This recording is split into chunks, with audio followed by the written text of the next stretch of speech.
Billboards on.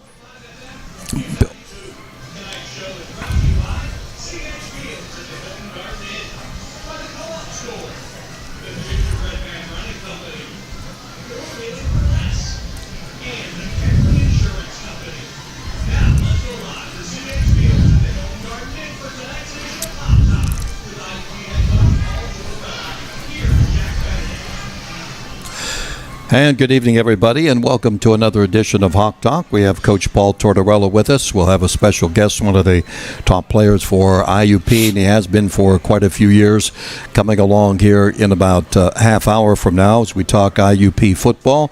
And we remind you, we're on U92.5 and the U92radio.com. Also, you can go to Hawk Talk on any of our websites, the WCCS Facebook page, and pick up on our telecast and our broadcast for tonight. Well, Coach, here we go with a review of what happened last week. Edinboro comes in 1-6, and they go away with a victory, 21-17, and things just didn't, go the way that we all planned. But you plan certain things, and sometimes it doesn't come out. Can a coach? I was thinking about this, from the coaching standpoint. When you come out on pregame warm-ups, and you watch the other team and you get a feel on your team, can you sense sometimes if your team is up or down? Yeah, sometimes you can. And then, I tell the story every now and then. At a previous place I coached, we were really bad in pregame warm-up, and the head coach almost didn't want to go back out. That's how bad he thought we were in pregame warm-up, and we ended up upsetting the team on the road and playing a great game.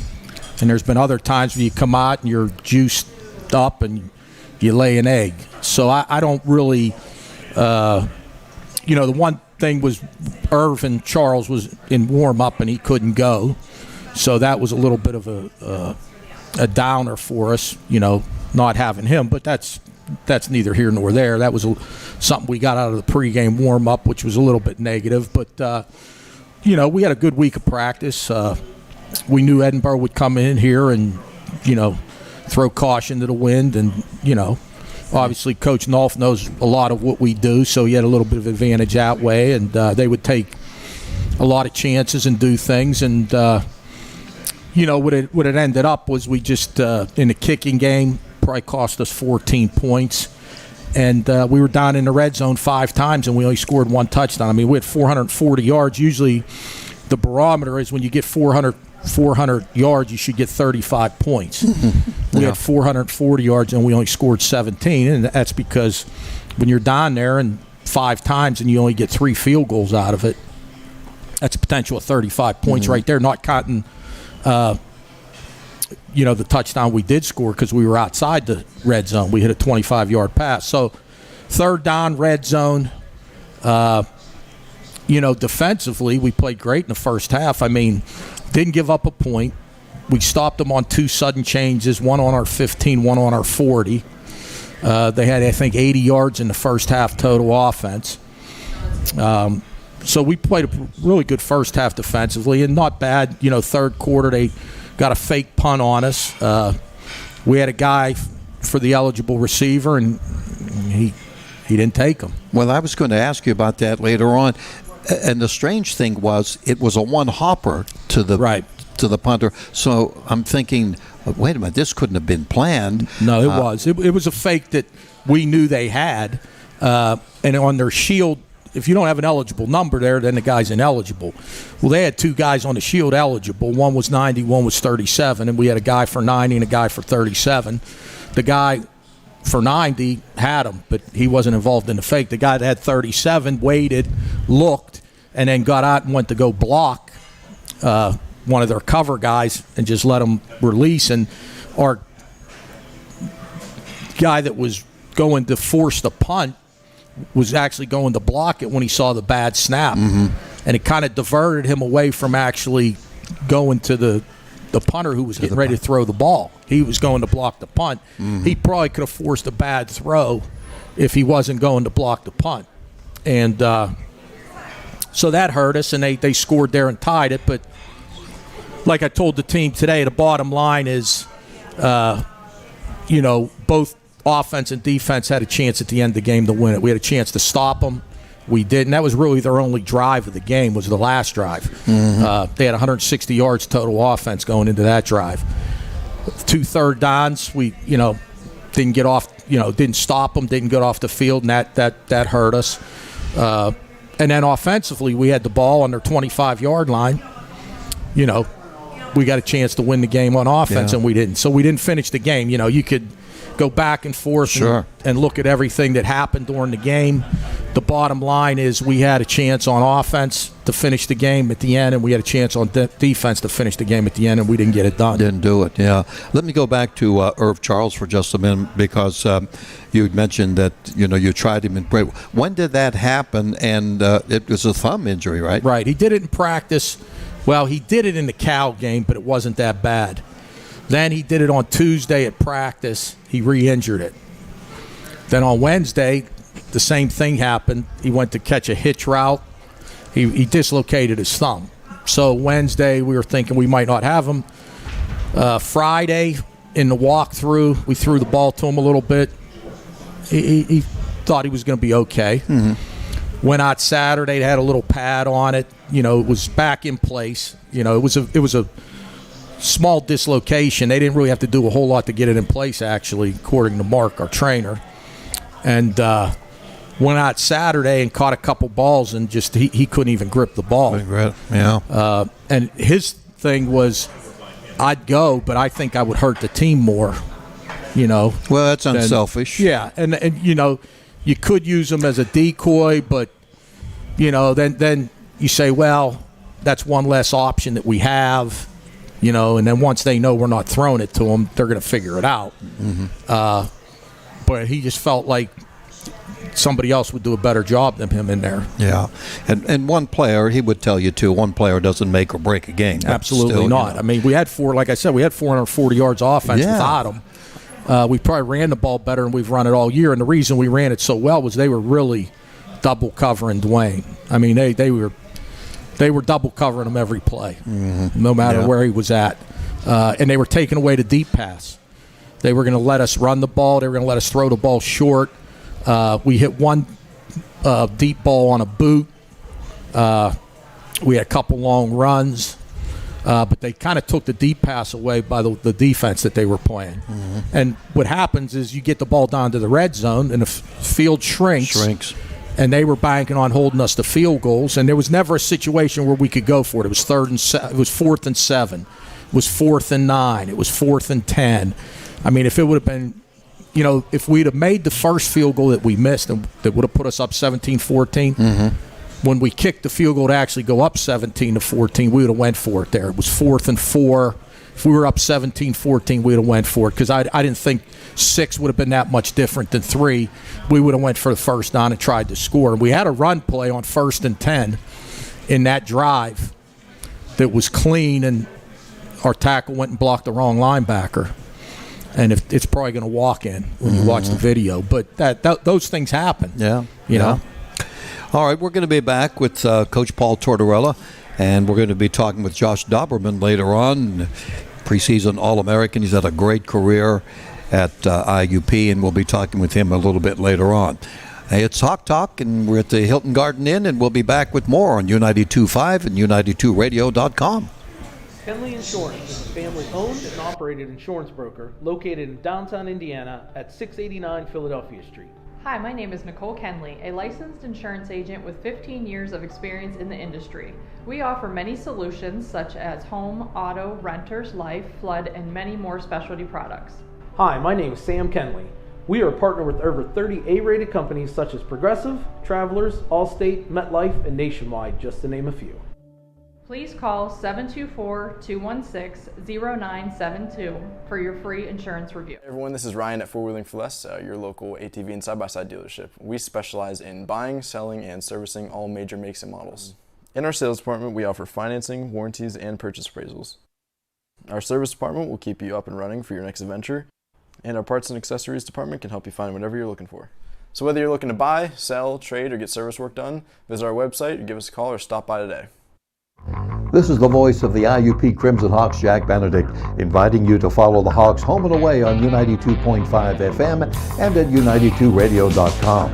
Start your Saturday game day with another Indiana County tradition, the Luther Ford High School Coaches Corner Show, every Saturday morning on WDAD AM 1450, 100.3 FM, and on the Trib Live High School Sports Network. Since 1969, Luther Ford's High School Coaches Corner, every Saturday from 8 to 10 on WDAD. I'm with the voice of the IUP Crimson Hawks, Jack Benedict. And Jack, finally, you will be back in the booth broadcasting the Hawks. How good does that feel? Oh, Mark, I'll tell you what, I can't wait. It is about time that I get back there. And we'd like to invite your business to join our Hawks Booster Club. That's right, back the best, the IUP Crimson Hawks, and help us sponsor the games for thousands of listeners on air and online. Check out the Crimson Hawks Sports Booster Plan, which is attached.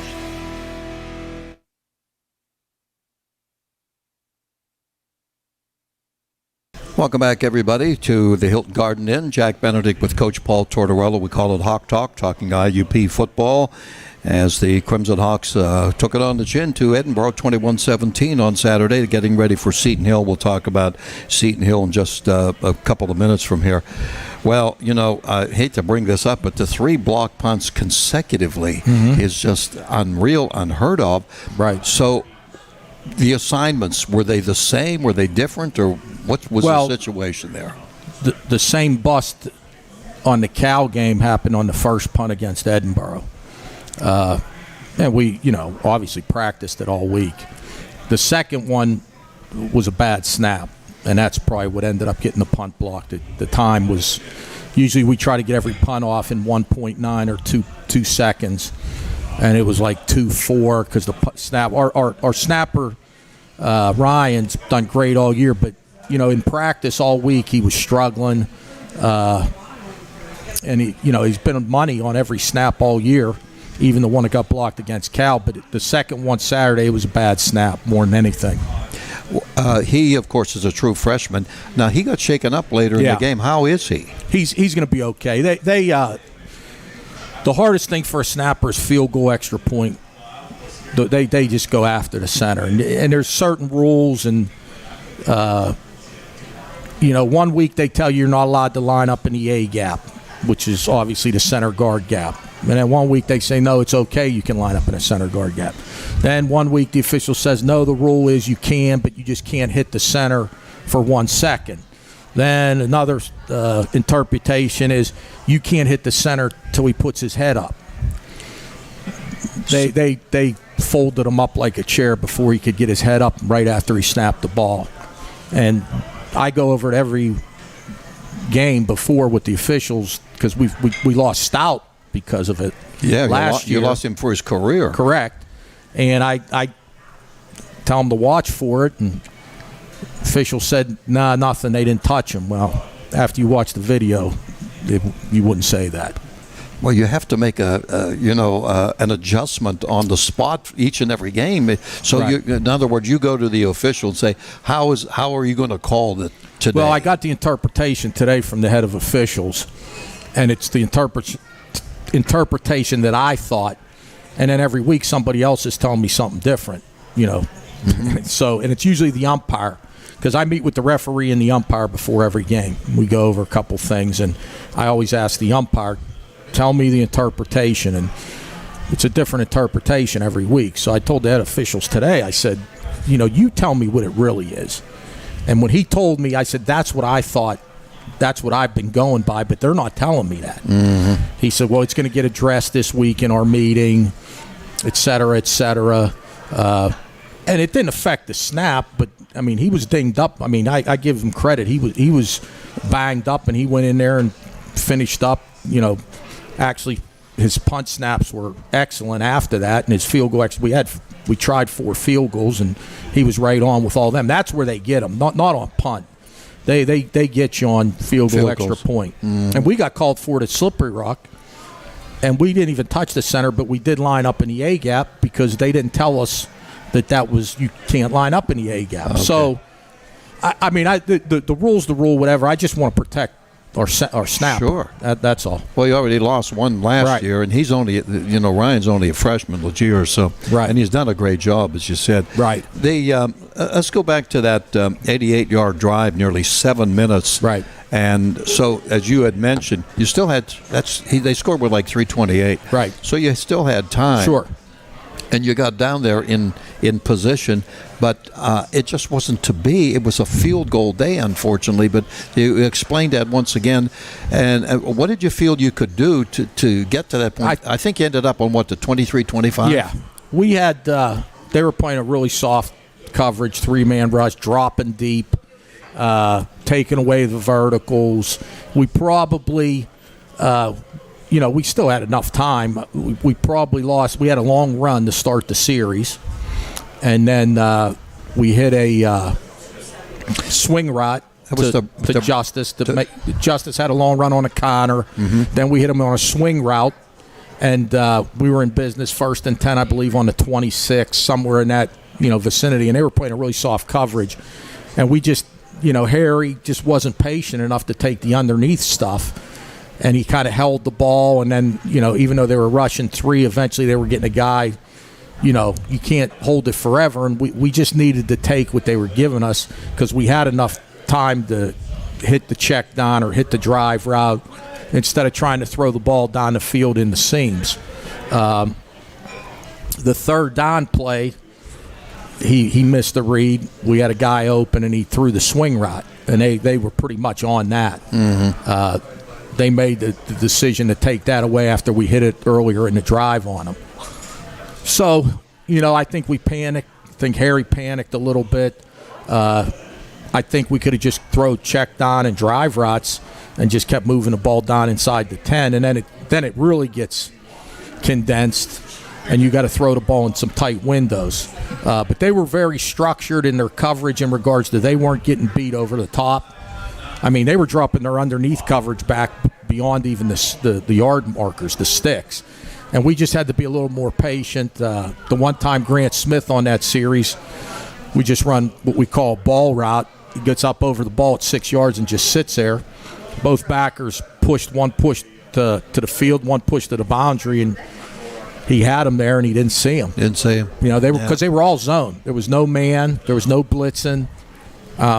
They ran a very conservative coverage, and they ran it the whole series. Mm-hmm. So I think they were making us just chip away, and we kind of panicked a little bit and didn't take what they were giving us. Yeah.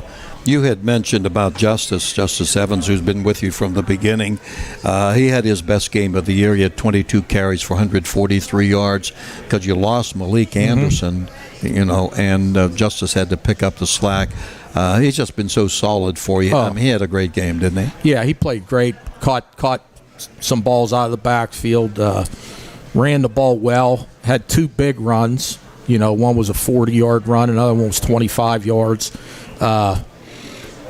He's been, for 4 years, he's been really solid. He's got over 3,000 yards rushing. He's very durable for not being big. He plays hurt. He was banged up a little bit also. And we played De Jour, who had a couple good runs also. But I can't say enough about Justice. Like I said, he's given us everything he's had all 4 years he's been here. Is De Jour Stewart getting healthier? I know he's been... Yeah, he was ready. He played well Saturday. He had a great run. He had a great run on 3rd and 3 where our offensive line really came off the ball late in the game, had a 6-yard gain. Then he had about a 14-yard run. I believe it was in the second quarter. We were down there twice in the second quarter and had to kick 2 field goals. So, that you got to score touchdowns when you get in the red zone. Adam Hauser has been troubled all year by injuries. Right. It just has sidelined him. His year just has not been. He's not had an opportunity. Right. Will you redshirt him? Does he want a redshirt? Yeah, he's going to redshirt. Okay. We had made that decision after the Clarion game when he played a little bit and it didn't respond. We tried to get him ready for Slippery Rock, and then in pregame warm-up his Achilles was bothering him. Because what happens is when you get those high ankle sprains, you favor that ankle, and that puts stress on the Achilles. I'm not an athletic trainer by any stretch of imagination, but that's what happens, and that puts stress on your Achilles. And, before the Slippery Rock game, after warm-ups, he was like, my Achilles, I can't go. Yeah. How about Malik? He came off shoulder injury, had him in a sling. What is his up to date on his situation? He had an MRI today. They didn't think it was a major injury. He could be available later in the week for practice. And then Saturday, he's a senior, 2 more games left. I think we'll see him before the end of the year, either this week or next week. Well, as you had mentioned, I think on this show earlier in the year, 6th-year guy. Right. It's tough to go out on an injury, Well, and sometimes you don't have the choice. Well, here's the other thing I told the team today. I said, I know this is kind of like a consolation prize that we're, not in the playoffs, and that doesn't happen very often. I said, but the one thing that always happens when you get in the playoffs, unless you win the national championship, you always lose your last game. So you end the year on a down, and you got to go through the whole winter and the whole off season with your last game being a loss. I said the only positive, consolation prize, I guess, is we go out, win our last 2 games, finish the season strong, and actually win the last game for the seniors, because we haven't had a senior. If we're in the playoffs and you're a senior, you're going to lose your last game unless you win a national championship. So that's never happened. Mm-hmm. So any senior that's been around when we've been in the playoffs never could win his last game. Would we rather be, getting ready to try to get into the playoffs? Obviously, but glass half full, glass half empty. Yeah. You got to make the best of the situation. We're undefeated on the road. We got 2 road games. I think we've only lost 2 games on the road in the 4 years I've been the head coach, or the 5 years I've been the head coach. So we're a good road team. So we're going to, try to push out and go 5-0 on the road. I don't really have the answer for our problems at home. And we're playing, we've played Kutztown at home, Shepherd at home, Cal at home. Obviously Edinboro record-wise is not good, but they're not a 2-win team. They have 3 losses by 5 points or less. Mm-hmm. Mm-hmm. And, it was kind of like there's about 4 or 5 plays in the game, and people don't want to hear it, and they can call it excuses, but, the ball didn't bounce our way either. The kickoff after we scored to go up 17-14, they mishandled it, and we hit the guy, and he didn't even have control of the ball, and it was a fumble. And we had 4 guys there on the 12-yard line, and they had 1 guy, and the ball just fell right into his hands. So, if the ball bounces your way, you get the ball on the 12. Hopefully you score and go up 2 scores. But, that, again, like I tell all my buddies, sometimes that's the way it is in football. It's the other thing people don't realize, it's just a one-shot deal. It's not a 7-game series. So the team that plays the best that day, whether you're the best team or not, there's, the team that plays the best is going to win. Sometimes that's not the best team when it's a one-shot deal, and that we thought, that's what ended up unfortunately happening Saturday.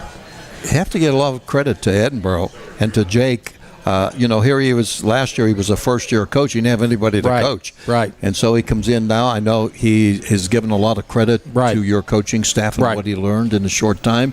But they were fired up from the get-go, weren't they? And I think he's done a great job of going in there and getting rid of some of the problems that they were having, the kids that were on the old staff. And that's what you have to do when you start a program from scratch, by himself.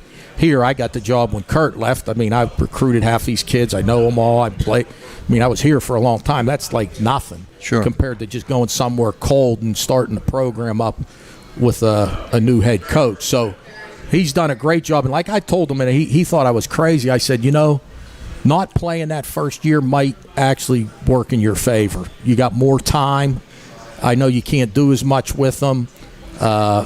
You get kind of a year and a half to, put your program in place. Mm-hmm. So I told him back before this summer when we knew we were going to have a regular season with no problems, I said, it might be a blessing in disguise for you. And like I said, they very easily could have 5 wins. They're down to 1 possession game against Cal. They lost the game because they kicked an extra point off the upright. Mm-hmm. They lost in overtime to another team. Gannon, they lost by a field goal. So they've played everybody pretty well except their first 2 games of the year, because they were their first 2 games ever. Yeah, with that coaching staff. They didn't know their players out well. They didn't play very good in the first game against Shippensburg, but actually they played Westchester pretty good. They lost 41-38 out at Westchester the second game. Well, that's of the year. Yeah. So the other thing was he made a change at the quarterback, the important quarterback spot after a couple of games too. Well, he actually dismissed the kid from the team. Okay. The kid was not from what he said, he wasn't all in. A lot of excuses. Problems with other players, pointing out mistakes of other players, and Jake said, we can't operate like this. Yeah. Well, there are a lot of things that we can talk about. We're going to talk about some other things here on Hawk Talk, and if you have any questions or comments, you can let us know. We're going to be back in a moment. We have Josh Doberman's going to be coming up and joining us here in just a little bit. So we'll return to the Hilton Garden Inn and Hawk Talk with Coach Paul Tortorella coming up after this on U92.5 and U92Radio.com. The Co-op store has the largest selection of IUP gifts and apparel. The Co-op is always there with its convenient location and hours.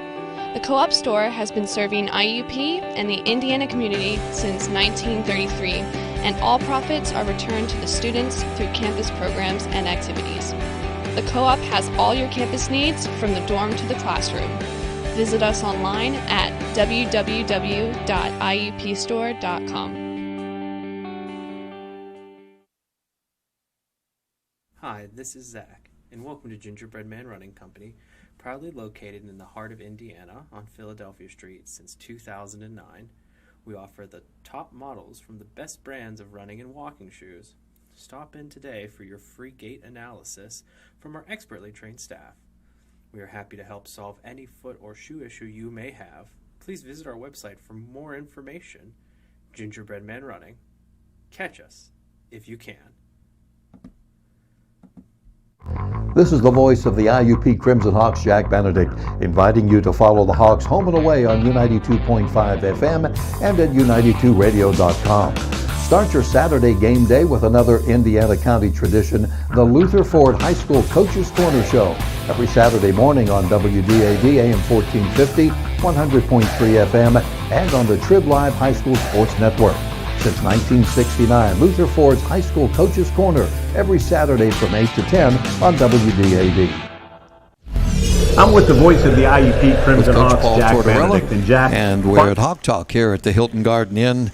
Glad to have you along here on this Monday evening. We do this each and every Monday between 6 and 7 o'clock.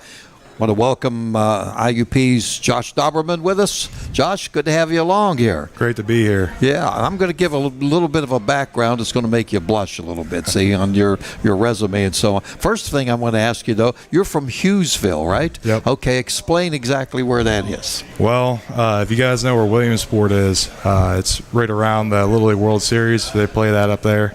Yeah. So Hughesville's like 10 minutes away from Williamsport, but it's like a real small town, like off 180 there. So it's a small place. Gives us a good idea. Coach and former AD Frank Condino said, I know exactly where Hughesville is. I have relatives in the neighborhood. Let me give the folks a little bit on your back. You're a senior, of course, a senior that came in 5 years ago. As a freshman, you played in 11 games. You started 3 of them at right guard. Sophomore, second team All-PSAC West, 10 games more at the right guard position. In your junior year, you made second team All Super 1 region and the Don Hanson Football Gazette. You had first team for the PSAC West in your junior year. Preseason All-American here in senior year. 33 games played in 25 starts at IUP, and this is pretty good whenever you're a current player that you made the IUP's all-decade team in 2010. And besides that, you're a pretty good student, like 3-time PSAC scholar athlete. So I thought I'd make you blush a little bit. You had a great high school career. Did you get a lot of offers, and exactly what happened there, and why did you pick IUP? So, originally I was looking at the D1 level, I kind of figured I didn't have a shot at that once I didn't get an offer at the Division I level for my junior year. So I just played my senior year out, and I had all the PSAC schools rolling in, and Bloomsburg and all those schools out there out east. And one day, Marty Higgins, the old OC here, he came into Hughesville and talked to me and IUP guy, and I was like, IUP, I've never really heard of IUP because being out east, I never really heard of IUP. And so I started looking it up, and, they wanted to get me out here on a visit, and I saw there was a lot of tradition in the program, and I came out here and I immediately fell in love with it. I fell in love with the coaching staff. I fell in love with the campus, and it just felt like home, and I wanted to be here. Well, small town, that sort of thing. Coach, I'll bring you in for a moment. Mm-hmm. What did you see in this guy? Of course, at 6'5" and being an offensive lineman, a position that you always need somebody, but what really sold you? Well, the second time Marty went out, I went out with him. I'd just gotten the head job, and he was probably one of the first guys I went to see with Marty. And we went to we weren't going to the house because he was going to visit later in the week, that weekend. So we met him at the high school, and we talked, and I think it was one stoplight in the town, and there was a school. I still see the school right now. I mean I can still see waiting for him to come in, and we talked, and the guy just looks you right in the eyes, and it was just like I told Coach Higgins, I'm like, the film is good. He's very physical, and those are the kind of linemen we like. Campy will love him. He was a great wrestler, which was very important to me, knowing what that mentality is. And so I was really impressed. So, we drove back, and we knew he and his family were coming in that weekend. And then he came in with his family, who's like, they're the greatest. They've been to every game, the mom, dad, relatives, grandparents. I mean, I see them at every game, home and away, and give me a big hug. And so he came in on his visit, and, like everybody else that comes in, they come in my office, and we sit down and we talk about a scholarship and, what your thinking is. And he committed on the spot. Well, he was the first guy to commit to me as a head coach. So, that's a special deal. That's the start, yeah. And, you could have that, and the guy might not ever play. This guy's he's been as productive as any lineman we've had here. I mean, he's pretty much started every game here at IUP since his freshman year. Yeah. Now, Josh, all this background stuff, and you had a good high school career. So is there any one thing or a highlight of your IUP career that you can point out to? There was one time, my freshman year, my first start, we were playing Westchester, and we threw this screen, and this is back before they had the cut and roll, you could cut downfield. And I ran down the field, and this guy was not expecting it. The safety was coming down, and I just dove right at his legs, made the cut, made the block, and it was a touchdown. But and I was so ecstatic at that, but it got called back. There was like a holding or something like that, and but I'll never forget that. You remember the play? Yeah, because we played Westchester that year two games in a row. We played them out at Westchester in the PSAC championship game. Then we had the week off because we got the bye. They beat Shippensburg, so then they came to our place. We played them 2 games in a row. And, at that time we were really humming. Our offensive line was playing very well. We were running the ball. Lenny was our quarterback. He got to play, especially when he was a freshman, with some other great players that, were graduating eventually. He blocked for Samir Bullock for a lot of years, and Justice, and he's played with a lot of other really good. I think that 2017 line is one of the better lines we've had here since in all the years I've been here. Well, the year itself would prove that out. It's one of the great years that we've had at IUP too. Yeah, Josh, you've played a lot of right guard, but you've been called into action to right tackle too. How about the transition there? Do you prefer one or the other? But I know, in the bottom line is you are a team player. can be a little difficult switching back and forth in the middle of a game due to like the rhythm and stuff like that. But playing both those positions, I mean, they're pretty much, they play off each other. You know what I mean? I'd say I'm a little bit more comfortable at right guard because I played there so much longer than right tackle. But right tackle, I'll go out there. I'll play anything. Yeah, You know yeah. what I mean? I'm sure that you've been approached by scouts, people looking at you and so on. Have you had thoughts in the past or up to this point? You had such a great career. You have the size, that sort of thing, about the pro level. Yeah, it's definitely crossed my mind quite a bit. And, the way I look at it right now is just like it's all in God's hands. Whichever way He wants to point me to go is which way I'm going to take. So, I mean, looking forward to it. You brought it up. You almost led into my next question, because I know you have a deep religious faith. And how much has that helped you in doing what you're doing, in playing football and in life? It's helped me a lot. I mean, God He's good, He's great, and He helps me in every single aspect of my life. And, I look to Him, and I've gotten deeper in my faith as I've been here, which is another thing that I'm really thankful for. So, I mean, faith is everything to me. Faith has, gotten me through some tough times, and it's gotten me through the great times as well. I saw a quote I think you gave, and I have to paraphrase it, with Matt Berglund after the game, something about, it was a really tough loss on Saturday. I don't take it personally, but I feel bad for my team. That proves that, you really do care about the whole situation of what this is all about, the ultimate team game, football. Huh?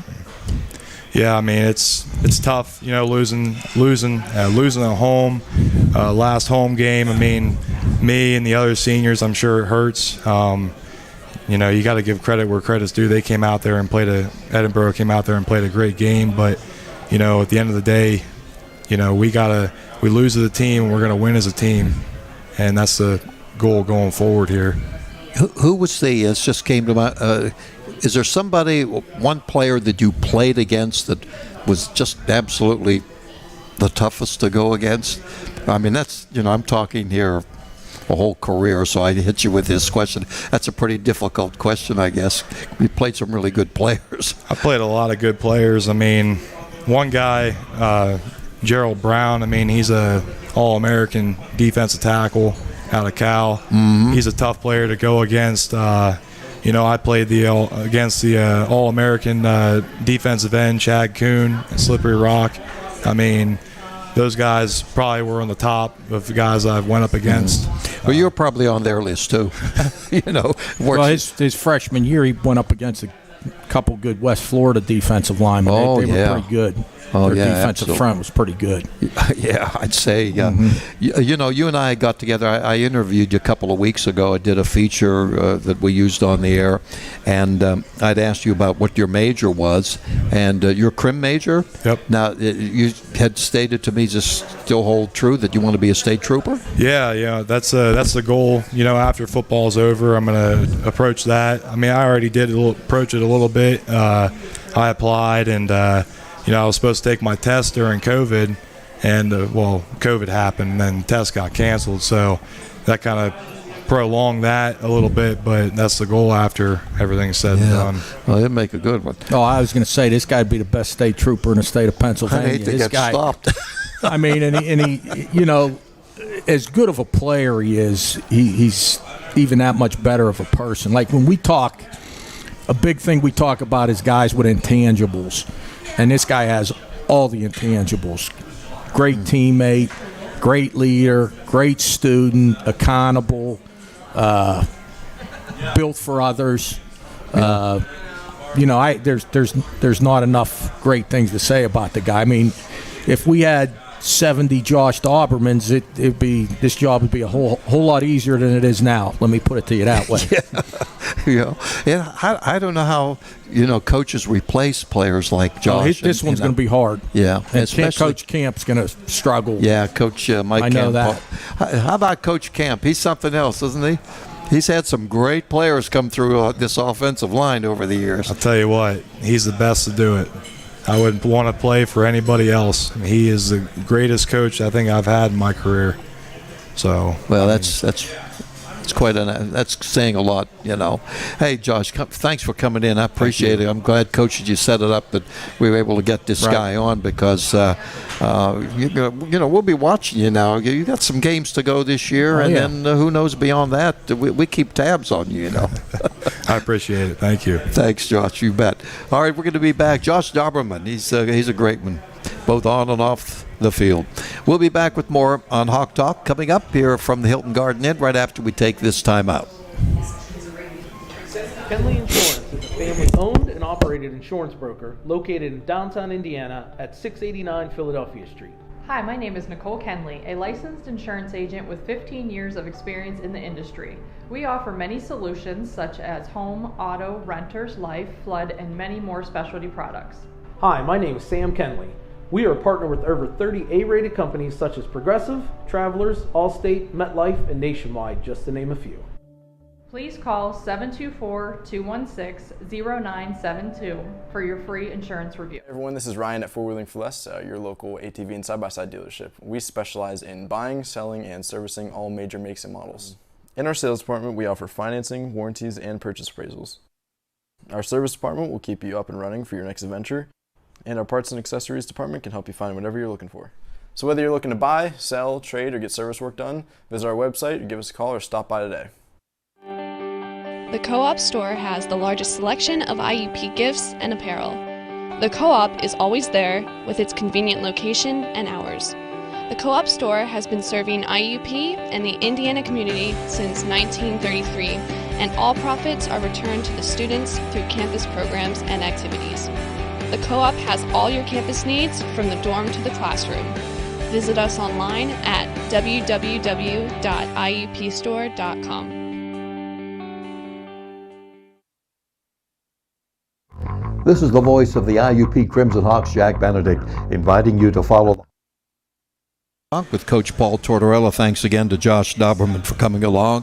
Take a look at him next game up, whether it's video or in person, whatever, number 72. You got to watch him play, that's for sure. And I'm sure a lot of people have over the years. Torchy had the one touchdown pass in the game against Edinboro. We wanted to replay it here for Daquan Green. Had to substitute. He came in, and this is Harry Woodbury with his 23-yard pass play. Had the secondary beaten, and you've got to have this guy come through for you even more now. I know he got a late start getting here because of the transfer and so on, but he's got some talent, doesn't he? Yeah, he stepped up for Irv, and obviously the touchdown, and then he had the big catch on the post off the bootleg that got us down there, and we ended up kicking a field goal to take the lead in the second half. He scored, obviously, the touchdown and made it 14-7, and he caught that pass off the boot that led to the field goal to take the lead. So he stepped up. Hasn't had a chance to play a whole lot.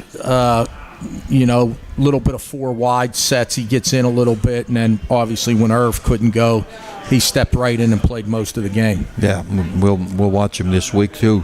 All right, let's talk about the opponent for this week. Go down to Greensburg, short trip. Seton Hill's 4-5.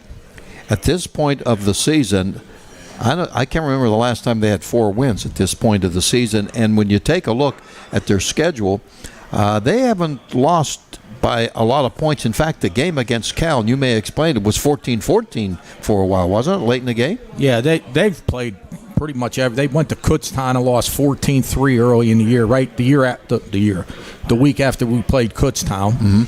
Mm-hmm. They're. My brother, he always says you act like everybody. You're like Lou Holtz. Everybody you play is the greatest team in the world. Well, that might be true, but they are without a doubt the most improved team in the league, from top to bottom. They're 4-5. They predominantly have scored a lot of points and not played real good defense in the past. It's exactly a different deal now. Defensively, they're playing very well.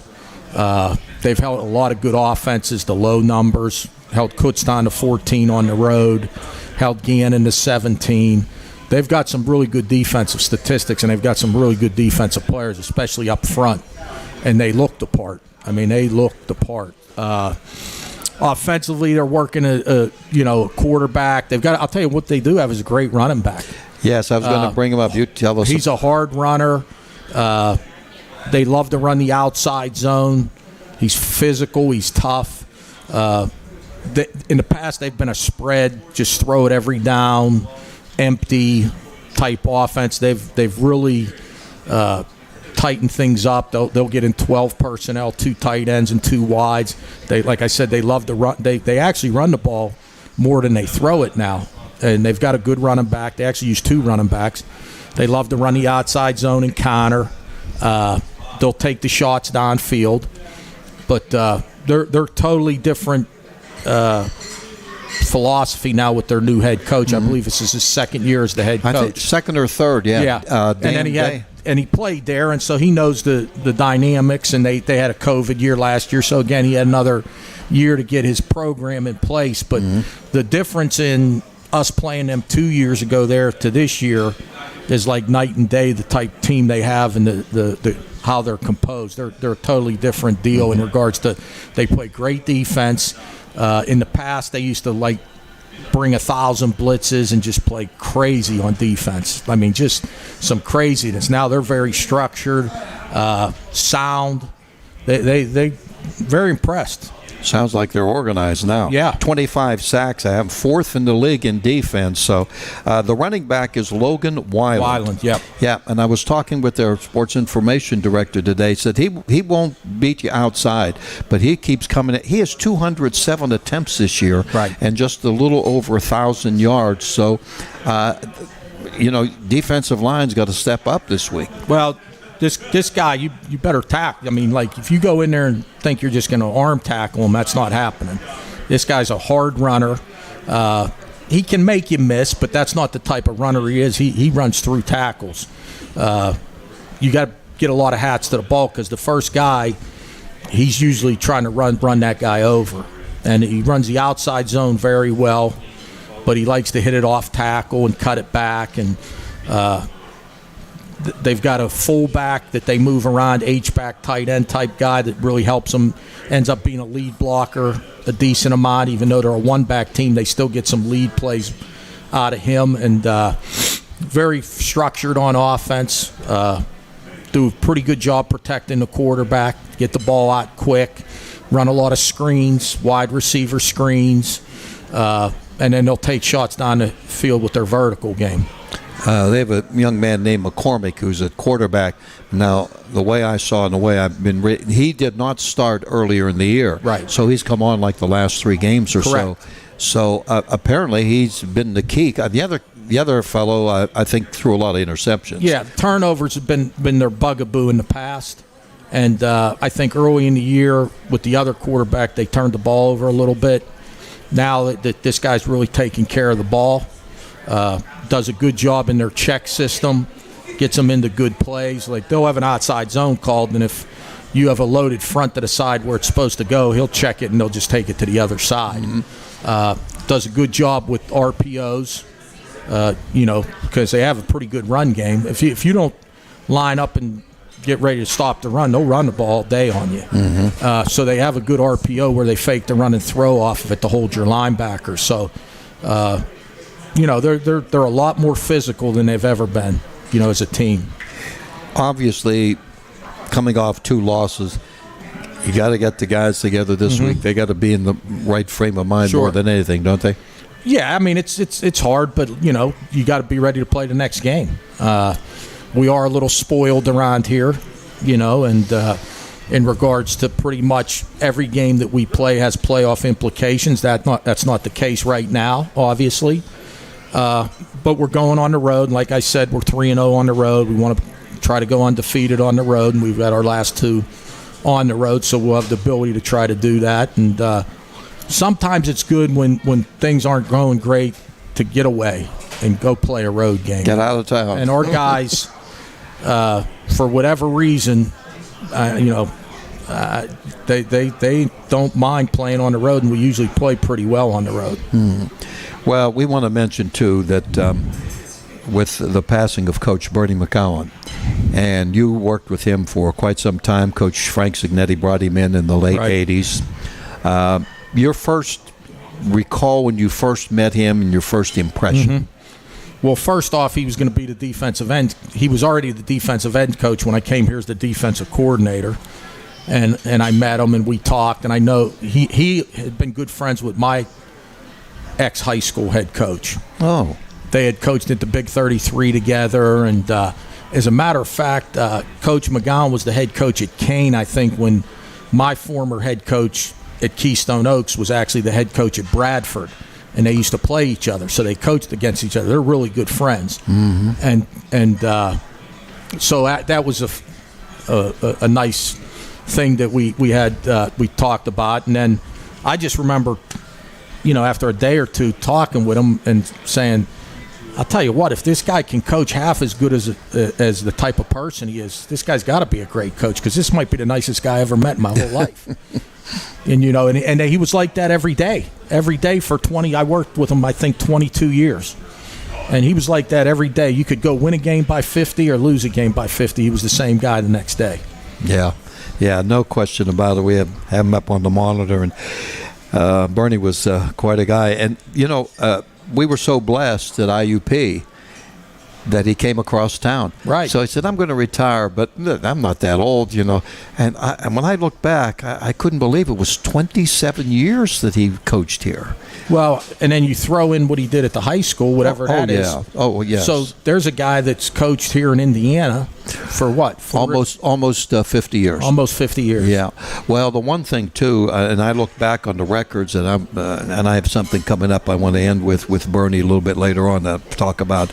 But he had 20 when he gave up coaching at Indiana. He had 20 consecutive non-losing seasons. Oh, that doesn't surprise I think me. one was just like a 4-4-1, that type of thing.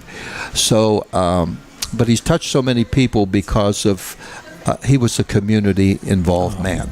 Yeah, he was a man built for others. Like my own kids, they loved him. And he had like a special bond with my daughter because we have 3 boys. And he'd always bring like the candy and make sure she got the candy and the bubble gum. And she never forgot that. She never forgot it, because when he had passed, she was sad. Sure. And she had brought that up. She said, he never forgot me. Tell me about, tell the folks about how Bernie, after the games, the belt deal.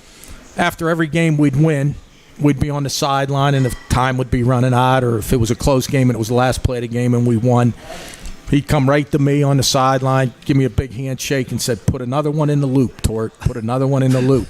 So I thought, that when he retired, the first game that we played the next year, and we won, I realized that he's not going to be on the sideline to do that. Well, there were some times at home games he'd meet me walking off the field going into the locker room and do that. And then if he couldn't, we were on the road and played. And I'll tell you what, he went to a lot of games. Like, he was on the road. He followed us now. He didn't miss many games. He was at practice pretty much every day. And not only that, but he and Barb would attend a lot of basketball. Oh, yeah. He was everywhere. Yeah. And so even, like, I'd see him at away games and, but that following Monday, if I didn't see him after the game, first thing he would do is make a beeline for the practice field and see me and give me that handshake and put another one in the loop, Tort. I'll never forget it. Yeah. There's just so many things that we can remember about him, and it's amazing to have people like that in a program and how it can affect other players, other coaches, and that's pretty much what he was all about. Well, when I looked on Twitter, there was a ton of former players. Now, if you played defense and you played defensive end, you played for him, or if you played on defense, you were with him. And if you were on special teams, because he handled all the special teams, right. So he dealt with a lot of players. But, there's guys that played running back that never played for him, never played on special teams, guys that were wide receivers, never played for him, never played on special teams. And the thing they great day to be alive. That was his saying. That was it, yeah. Well, I'm going to take a break and have a thought about Bernie McCowan on my own in just a moment. Coach Paul Tortorella with me here in Hawk Talk. We'll be back after this on U92.5 and U92Radio.com. The Co-op store has the largest selection of IUP gifts and apparel. The Co-op is always there with its convenient location and hours. The Co-op store has been serving IUP and the Indiana community since 1933, and all profits are returned to the students through campus programs and activities. The Co-op has all your campus needs from the dorm to the classroom. Visit us online at www.iupstore.com. Hi, this is Zach, and welcome to Gingerbread Man Running Company, proudly located in the heart of Indiana on Philadelphia Street since 2009. We offer the top models from the best brands of running and walking shoes. Stop in today for your free gait analysis from our expertly trained staff. We are happy to help solve any foot or shoe issue you may have. Please visit our website for more information. Gingerbread Man Running. Catch us if you can. This is the voice of the IUP Crimson Hawks, Jack Benedict, inviting you to follow the Hawks home and away on U92.5 FM and at U92radio.com. Start your Saturday game day with another Indiana County tradition, the Luther Ford High School Coaches Corner Show, every Saturday morning on WDAD AM 1450, 100.3 FM, and on the Trib Live High School Sports Network. Since 1969, Luther Ford's High School Coaches Corner, every Saturday from 8 to 10 on WDAD. I'm with the voice of the IUP Crimson Hawks, Jack Benedict. And Jack, finally, you will be back in the booth broadcasting the Hawks. How good does that feel? Mark, I'll tell you what, I can't wait. It is about time that I get back there. And we'd like to invite your business to join our Hawks Booster Club. That's right, back the best, the IUP Crimson Hawks, and help us sponsor the games for thousands of listeners on air and online.